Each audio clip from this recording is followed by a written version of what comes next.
Hey, Wildcat. Today I'm going to share a sneak peek of the book War in the Ring, Joe Louis, Max Schmeling, and the Fight Between America and Hitler by John Florio and Huisi Shapiro.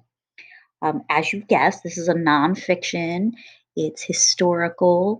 It is sports related about actually two famous boxing matches between America's Joe Louis and Germany's Max Schmeling, and it became so much more, or they became so much more than just sporting events because of the war, the rivalry between the two nations, the changes both nations were going through. So this, if you are interested in history and if you're interested in sports or just one or the other, this would be a great book. But it's also just a great look into how the world has changed.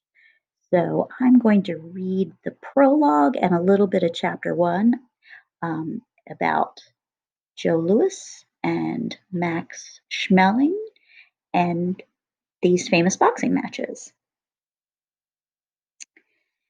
Prologue, June 22nd, 1938.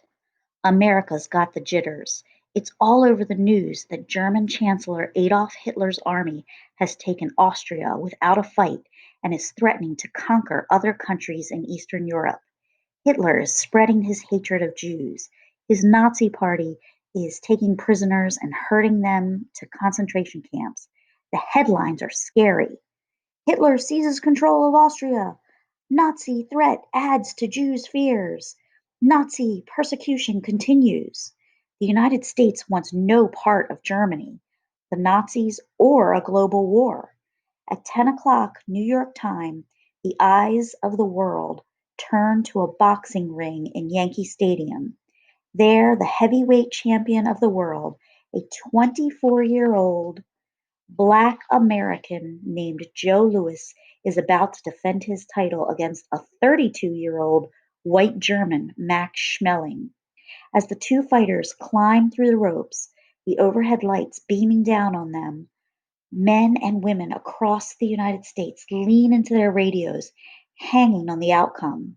In Germany, it's the middle of the night, but millions of residents have their lights on and their radios tuned to the broadcast coming over the phone lines. The bell rings.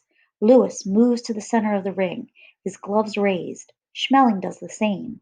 He carries the weight of his country on his back. 80,000 fans in the stadium hold their breath. 70 million more press their ears to the radio. This is it. This is the war in the ring. Chapter 1, 1932. Joe's Violin. America was in the midst of the Great Depression. The stock market had crashed 2 years earlier, and the slowdown was so severe that even the banks couldn't survive. Nearly 10,000 were on their way to shutting down, taking with them the life savings of millions of Americans. Billions of dollars evaporated. Countless businesses collapsed. People waited in long lines for bread or sought out charity kitchens for soup. The poorest of the poor, having lost their homes along with their money, pitched tents in local parks and slept outside. In Detroit, the home of the nation's car industry, 17-year-old Joe Louis Barrow was on his way to school, his hand-me-down clothes barely fitting his 6-foot frame.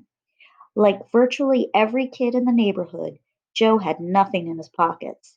But unlike the others, he had a musical instrument under his arm. Here I was, Joe later said, big as a light heavyweight, going to Bronson Vocational School, carrying this little bit of a violin. You can imagine the kidding I had to take. I remember one time some guy called me a sissy when he saw me with the violin, and I broke it over his head. And that is just the beginning. These are two very interesting men living in very interesting times.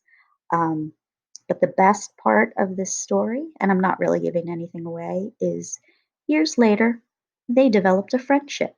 But for a while, the rivalry of two world powers was acted out between them in the ring. So, War in the Ring by John Florio and Lacey Shapiro.